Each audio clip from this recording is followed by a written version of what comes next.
26 जुलाई 2010 आज अमेरिका के political circle में अफरा तफरी मची हुई है।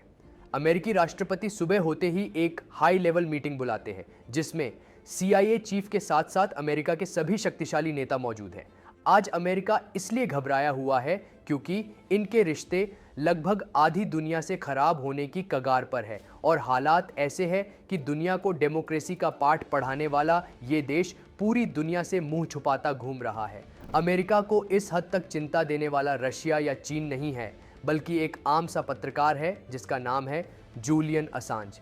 जूलियन असांज वो जिसने अमेरिका के इराक और अफगानिस्तान से रिलेटेड सारे झूठों का पर्दाफाश कर दिया। वही जूलियन असांज जिन्होंने Iran nuclear accident, Peru oil scandal से लेके दुनिया के बड़े बड़े स्कैंडल्स एक्सपोज की।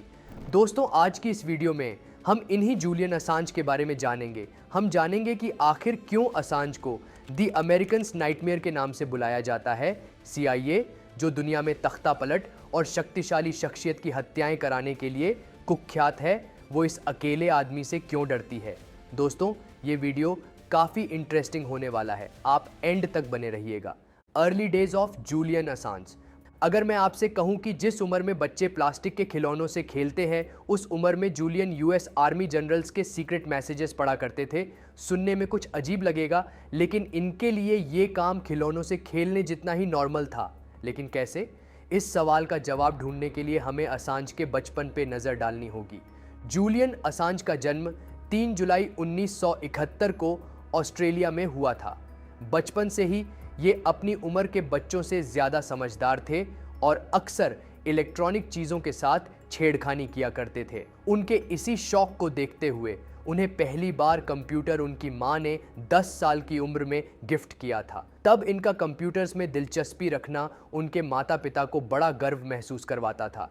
लेकिन उस वक्त ना असांज और ना ही उनके पेरेंट्स ये बात जानते थे कि आगे चल के इनका ये शौक जियोपॉलिटिकल दुनिया में टहलका मचवा देगा। असांज जब स्कूल में थे तब वो इंटरनेट से चोरी छुप के वीडियो गेम्स डाउनलोड करते थे।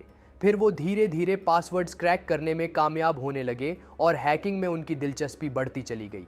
इनको ये एक ऐसा खेल लगने लगा जिसमें वो इंटरनेट में कहीं भी और कुछ भी कर सकते थे। इसी कारण 16 साल के होते होते असांज एक माहिर हैकर बन चुके थे और ऑनलाइन दुनिया में इनका कोड नेम था मेंडेक्स। अब अपनी उत्सुकता के कारण ये बड़ी बड़ी ऑर्गेनाइजेशंस के सिस्टम में घुसने लगे थे। यहाँ तक कि अब वो पेंटागन का सर्वर भी हैक करने लगे थे। यहीं से US आर्मी के जनरल्स की सीक्रेट ईमेल्स पढ़ना उनके लिए अब एक स्कूल मैसेज पढ़ने जितना आम हो गया था। असांज को लग रहा था कि हैकिंग ऐसी जादुई चीज़ है जिससे वो दुनिया में कुछ भी कर सकते हैं, लेकिन वो अनजान थे कि ये ऐसी आग है जिसके साथ खेलने से उनका पूरा जीवन नरक बन सकता है। और ऐसा क्यों, वो आप इस छोटे से इंसिडेंट से समझ जाओगे। असांज बेफिक्री से हर दिन किसी सरकारी वेबसाइट में हैकिंग कर रहे थे कि 1991 में उनके लिए चीज़ें 180 डिग्री घूम जाती है और ऑस्ट्रेलियन पुलिस उनके घर पे रेड मार देती है। इस समय भी ये कनाडा की सबसे बड़ी कम्युनिकेशन कंपनी नॉर्टेल के साथ छेड़छाड़ कर रहे थे और पुलिस इन्हें रंगे हाथ पकड़ लेती है। असांज जो अभी सिर्फ 20 साल के ही थे, इनके ऊपर डाटा स्टीलिंग, हैकिंग और फ्रॉड जैसे 31 चार्जेस फ्रेम कर दिए जाते हैं। अरेस्ट होने के कई महीनों बाद भी असांज का ट्रायल शुरू नहीं होता है और एक आज़ाद जिंदगी जीने वाला ये नौजवान अब कोर्ट कचहरी के चक्कर काट रहा था। असांज ने ये बदलाव कभी बुरे सपनों में भी नहीं सोचा था और इसी कारण वो डिप्रेशन में चले जाते हैं।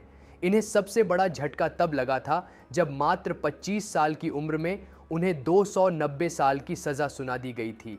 साफ शब्दों में कहे तो अब असांज हैकिंग तो दूर, कभी जेल के बाहर दुनिया की शक्ल भी नहीं देख सकते थे।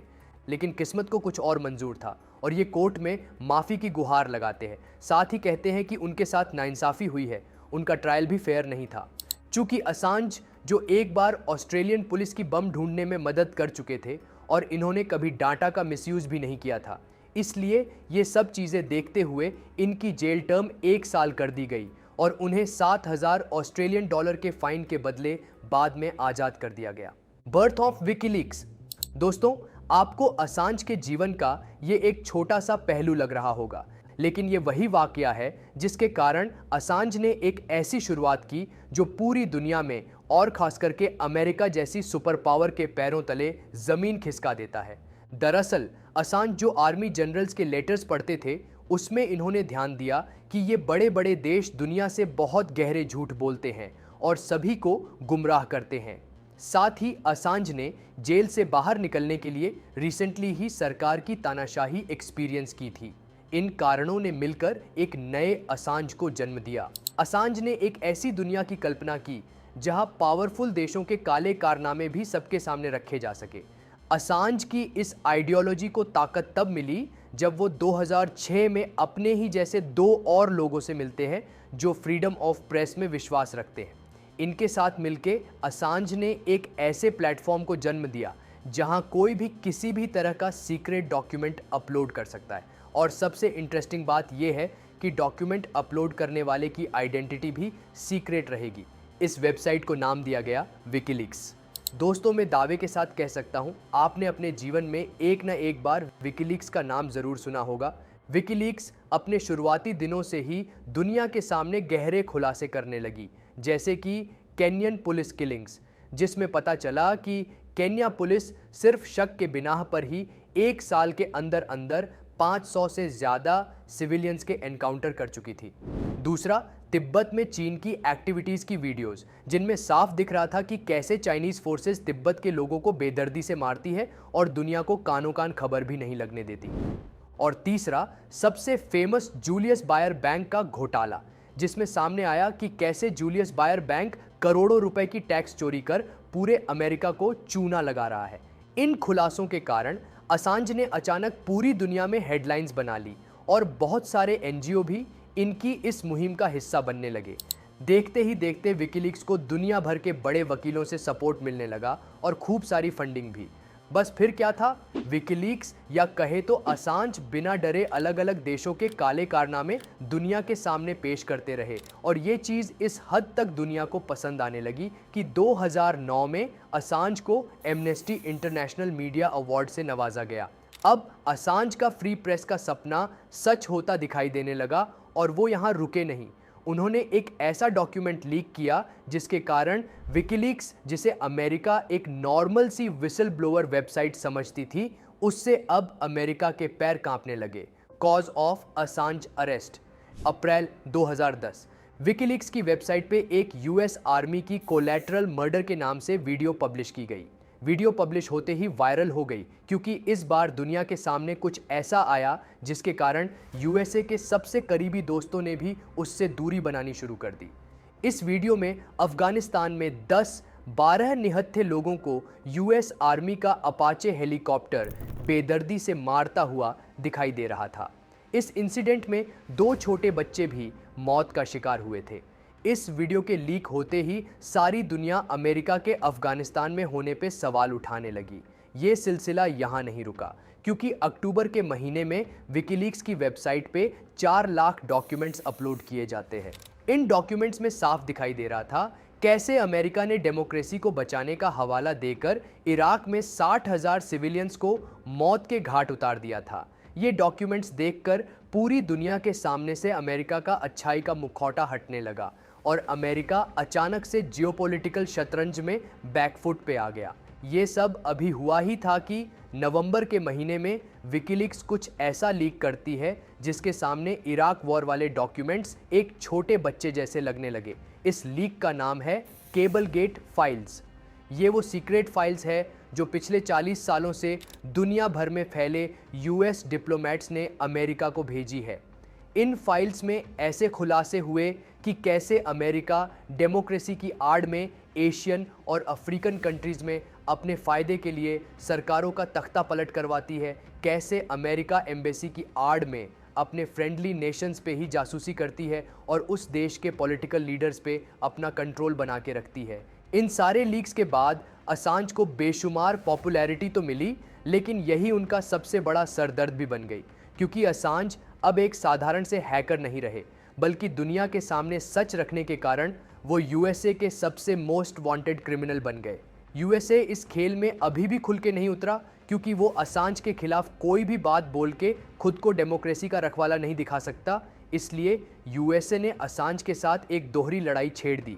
नवंबर में यूएसए के डॉक्यूमेंट्स लीक करने के तुरंत बाद स्वीडन में असांज के खिलाफ एक सेक्सुअल हैरेसमेंट के केस के साथ उनके खिलाफ एक अरेस्ट वारंट भी इशू कर दिया गया।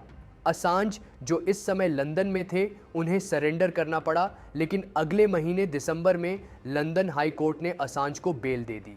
अब पता नहीं ऐसा क्या हुआ कि फरवरी 2011 में लंदन के एक डिस्ट्रिक्ट कोर्ट ने असांज को स्वीडन भेजने के ऑर्डर इशू कर दिए। असांज के लिए अब मुश्किलें सच में बढ़ गई, क्योंकि स्वीडन की ये गारंटी है कि असांज को पकड़ते ही तुरंत अमेरिका के हवाले कर देंगे। अब जहां पूरी दुनिया को लगने लगा कि असांज अपनी बची हुई जिंदगी अमेरिकन जेल में गुजारेंगे, वहीं असांज एक ऐसी चाल चलते हैं जिसके सामने अमेरिका और CIA दोनों ने घुटने टेक दिए। जून 2012। दरअसल असांज को स्वीडन भेजने की लगभग सारी फॉर्मेलिटीज हो चुकी थी और असांज की बेल खत्म होने ही वाली थी कि तभी असांज अपने होटल रूम से एक बाइक रेसर के कपड़े पहनकर नजरें चुराते हुए बाहर निकले और होटल से करीब 500 मीटर चलने के बाद वो एक 3 मंजिला बिल्डिंग के सामने रुके। इधर उधर एक बार नजर घुमा के वो इस बिल्डिंग में घुस गए। बस इतना करने से असांज को अब दुनिया की कोई भी ताकत गिरफ्तार नहीं कर सकती थी। दरअसल असांज लंदन में मौजूद इक्वाडोर एम्बेसी में घुस चुके थे, जिसका मतलब है कि वो अब ऑफिशियली इक्वाडोर की धरती पे है। यहाँ लंदन पुलिस उनको गिरफ्तार नहीं कर सकती और डिप्लोमेटिक शब्दों में कहे तो असांज को इक्वाडोर ने पॉलिटिकल एजाइलम दे दिया है। अब आप लोग सोच रहे होंगे आखिर ये पॉलिटिकल एसाइलम क्या होता है और इक्वाडोर ही क्यों? Why Ecuador gave asylum? तो दोस्तों, पॉलिटिकल एजाइलम का मतलब है जब कोई देश आपकी जान को खतरा देखते हुए आपको प्रोटेक्ट करने के लिए मान जाता है, और इक्वाडोर असांज को पॉलिटिकल एजाइलम देने के लिए इसलिए तैयार हुआ क्योंकि हाल ही में इक्वाडोर सरकार को फ्रीडम ऑफ स्पीच को लेकर बहुत क्रिटिसिज्म सहना पड़ा है। असांज जो अब दुनिया के सामने फ्रीडम ऑफ स्पीच और निडर जर्नलिज्म की मूर्ति बन चुके हैं, इनको शरण देना इक्वाडोर सरकार के नेक्स्ट इलेक्शंस में बहुत काम आने वाला है। साथ ही इक्वाडोर के रिश्ते यूएसए के साथ भी कुछ खास अच्छे नहीं हैं। Arrest of Julian Assange. Assange अब पूरे 7 साल तक इसी एम्बेसी में रहे और विकीलीक्स पे लगातार नए खुलासे करते रहे, लेकिन अब उनके जीवन का सबसे मुश्किल दौर शुरू हो जाता है और अचानक 2019 में इक्वाडोर सरकार असांज के ऊपर से अपना हाथ हटा लेती है। साथ ही ब्रिटिश पुलिस को एम्बेसी में घुसकर असांज को गिरफ्तार करने की परमिशन दे देती है। इक्वाडोर गवर्नमेंट ने इसके 2 मेन कारण ये बताए। एक तो ये कि असांज उनके इंटरनल पॉलिटिकल अफेयर्स में इंटरेस्ट लेने लगे हैं, और दूसरा उनकी हेल्थ दिन पे दिन बिगड़ती जा रही है और एम्बेसी में इलाज करना पॉसिबल नहीं है। असली कारण जो भी हो, अब असांज को पुलिस ने अरेस्ट कर लिया और कोर्ट में सुनवाई शुरू हो जाती है, जिसमें असांज का मेन यही पॉइंट है कि उन्हें यूएसए ना भेजा जाए, क्योंकि यूएसए ने उनके ऊपर एस्पियोनाज एक्ट के तहत चार्जेस लगाए हैं और यूएसए में उनका ट्रायल भी फेयर नहीं होने वाला है। दोस्तों, ये मुद्दा कई सालों तक कोर्ट में लटका रहा, पर इस मुद्दे पर ब्रेक थ्रू 21 मई 2024 में आया, जब ब्रिटिश हाई कोर्ट ने असांज को यूएसए ना जाने की अपनी बात कहने के लिए अपील करने का मौका दे दिया।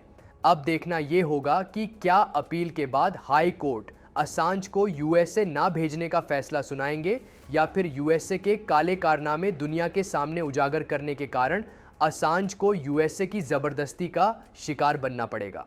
कंक्लूजन। लेकिन दोस्तों, ऐसा नहीं है कि जूलियन असांज या विकीलीक्स हमेशा से अच्छे काम करने के लिए जाने जाते हैं।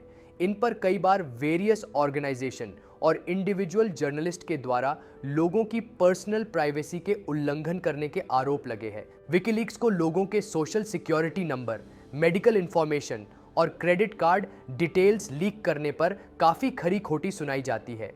यही नहीं, इन पर कंस्पिरेसी थ्योरीज को प्रमोट करने और इंफॉर्मेशन को बढ़ा चढ़ाकर पेश करने के भी आरोप लगे हैं। इसके अलावा कई न्यूज़ ऑर्गेनाइजेशंस, एक्टिविस्ट्स, जर्नलिस्ट्स और फॉर्मर मेंबर्स ने असांज पर एंटी क्लिंटन और प्रो ट्रंप बायस होने के भी इल्ज़ाम लगाए हैं।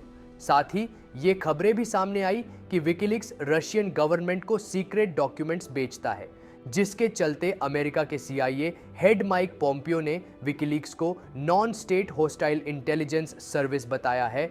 अब इन आरोपों में कितनी सच्चाई है कितनी नहीं, ये हम नहीं जानते, लेकिन आप हमें कमेंट करके बताइए कि इन आरोपों के बावजूद क्या जूलियन असांज को अमेरिका आसानी से जाने देगा या फिर उन्हें अपनी बाकी की बची हुई जिंदगी जेल की चारदीवारी में बितानी होगी? हमें कमेंट्स में ज़रूर बताइएगा। बाकी वीडियो को लाइक एंड चैनल को सब्सक्राइब करना बिल्कुल भी मत भूलिएगा।